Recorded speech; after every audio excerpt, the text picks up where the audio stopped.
So I recently upgraded RAM for my desktop, and after doing so, the monitor was not working. It was just a blank screen.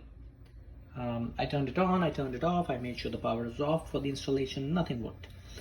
So what I finally did was I took these RAMs out and I cleaned the notches with an alcohol-based cleaning liquid, like a kitchen cleaner with Bounty Roll, cotton swab, and reinstalled it.